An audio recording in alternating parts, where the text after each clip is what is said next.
Hey, and welcome. Today, we are diving into a book that's a bit different. It doesn't just teach you new things, it kind of messes with how you think about, well, thinking itself. Let's get into this incredible look at the machinery of our own minds. Yeah, right from the get-go, you realize this isn't about collecting cool facts. It's about taking things apart. It's a journey into all the blind spots and biases that are literally hardwired into your brain, and it makes you question the one voice you've always trusted completely, your own. So, what kind of book are we really talking about here? Look, it's not a self-help guide with a five-step plan. Think of it more like a mirror, one that shows you all the hidden stuff happening in your head that shapes, well, pretty much everything you do and why you do it. And this really gets to the heart of how the book works. You start off thinking about the choices you consciously make, what to have for lunch, who to vote for. But then the book just pulls the curtain back and you see this huge, invisible machine of automatic thoughts that already made those choices for you long before you even got involved. Okay, so how does this whole hidden system actually work? Well, the big idea in the book is that there are basically two characters, or systems, running the show inside your head 24/7. So, on one side, you've got the fast system, or System 1. This is your gut. It's instant. It's the part of you that just knows 2 plus 2 is 4, or recognizes a friend in a crowd, or makes you jump out of the way of a car. Then you've got the slow system, System 2. This is your deep, analytical mind. It's what you use for your taxes, or to weigh the pros and cons of a big decision. One is kind of like an impulsive action hero. The other is a slow, careful detective. And you'd think, okay, these two work together in a perfect partnership, right? A nice, neat division of labor. But the reality of it? Not even close. The whole relationship is completely and totally one-sided. And this visual just nails the real power dynamic. Your fast, automatic System 1 is running the show pretty much all the time. Your thoughtful, analytical System 2, it's kind of a sidekick, and honestly, a pretty lazy one who gets tired really easily. The vast majority of your life, your judgments, your choices, they're being driven by pure instinct, not careful reason. So this massive imbalance leads to a really unsettling idea about who's actually in charge up there.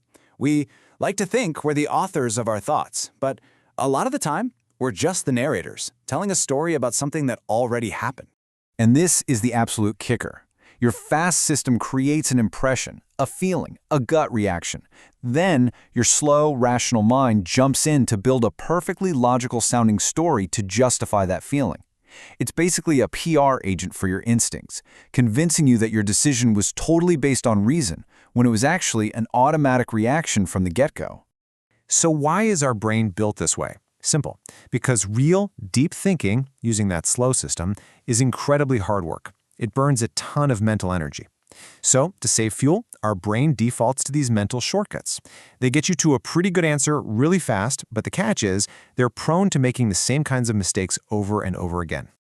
And this reliance on shortcuts leads to all these common and totally human mental traps that, let's be honest, we all fall into. Here's a classic example.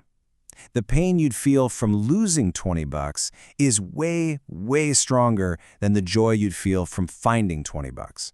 It's just how we're wired. And that simple fact means we're often more worried about avoiding losses than we are about making gains. It makes us super cautious and resistant to change, even when a change might be really good for us. This one might be one of the most important ideas in the whole book. That feeling of being certain about something, it has absolutely nothing to do with whether or not you're actually correct. Certainty is just a feeling you get when your mind builds a simple, easy story with no plot holes. A messy, complicated reality, that often feels way less certain. Our minds are also just awful at changing first impressions.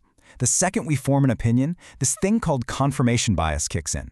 We subconsciously start looking for any little piece of evidence that proves us right, and we actively ignore or explain away anything that suggests we might be wrong.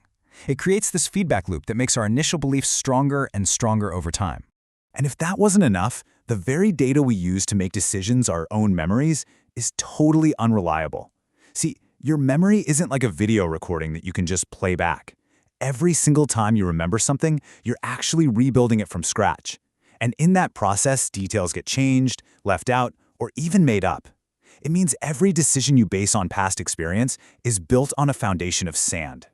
So, okay, after our confidence in our own minds has been completely and utterly shaken, what's the point?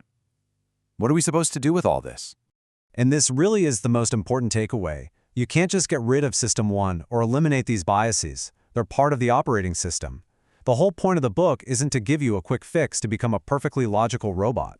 It's to give you the words and the awareness to just notice these mental shortcuts happening in real time, both in yourself and in other people. So, is this deep dive for you? For sure. If you're truly curious about how your mind works and you're not afraid to face some uncomfortable truths about yourself, but if you're looking for quick tips and simple life hacks, this is probably going to feel more like a dense college textbook than a practical guide. In the end, this is the thought that just sticks with you. This book doesn't just make you smarter, it makes you humbler. It gives you a healthy dose of skepticism about the most familiar thing in the entire world, your own mind. And that skepticism, that awareness, that's the real first step to maybe thinking just a little bit slower and a whole lot better.